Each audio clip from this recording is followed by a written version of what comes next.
There goes the P flag, and they can enter. Now the two boats have entered the starting area and are ready to go into battle. The yellow boat has the initial advantage because she is on the powerful starboard tack. Her goal is to keep the blue boat from getting to her right. If the blue boat remains stuck on the yellow boat's left, it is like she is in jail. It will be difficult for her to get a good start. The blue boat's first goal then is to get out of jail by getting to the yellow boat's right, or by forcing the yellow boat to set her free by tacking onto port herself. There are basically 3 encounters blue will have with yellow. If the race committee boat is favored, or if the yellow boat is late or slow at her entry, then blue will be able to sail on a broad reach and cross in front of yellow on her downwind side.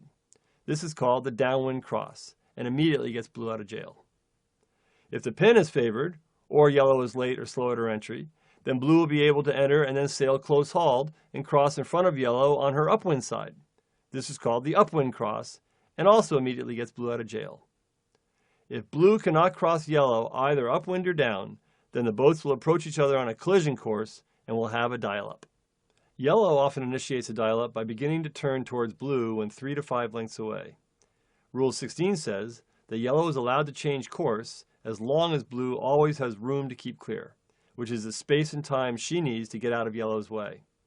This is called an avenue of escape. Once the boats are on a collision course, blue has to try her hardest to keep clear of yellow. To keep blue in jail, yellow wants to end up about a boat length to windward of blue, with her bow at blue's mast. This is the strongest position. To keep control of the boat once it has stopped moving, often a crew member goes to the bow, faces the skipper, and holds the foot of the jib. The skipper typically points in the direction they want the bow person to push the jib. It's hard for the bow person to hear much up there, which is why hand signals are used. When faced with a dial-up, blue has 3 moves she can try to bust out of jail. All 3 moves begin the same way.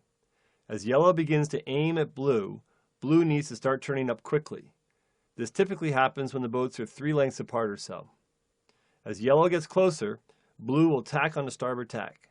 Once blue is on a close-hauled course, remember that her sails don't need to fill, she becomes the right-of-way boat.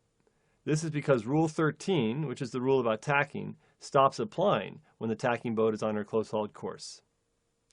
In very light air, say under 7 knots, the preferred move is to tack and sail. When blue arrives on a close-hauled course, instead of stopping, she begins racing upwind close-hauled. The idea is that yellow will be slowing down expecting a standard dial-up.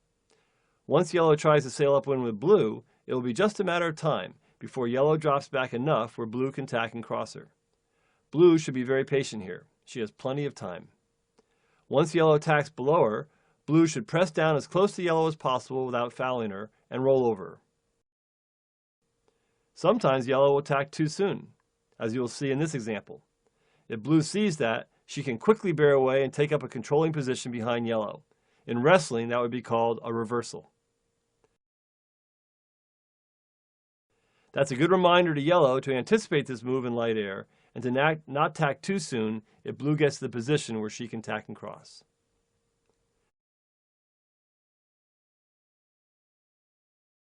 In heavier air, say above 10 knots, a move that can work for blue is the tack and jibe. In this move, when blue gets to close haul, she just keeps on bearing away and rolls right into a jibe. Yellow should respond to this by also sailing on starboard tack.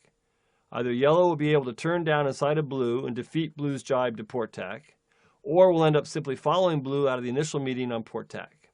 Yellow should never sail on port tack while blue is jibing. Otherwise, she may end up being controlled by blue later on.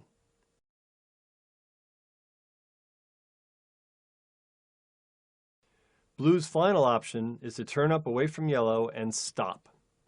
Blue's objective is to stop with less than a length between her and yellow and her bow at yellow's mast.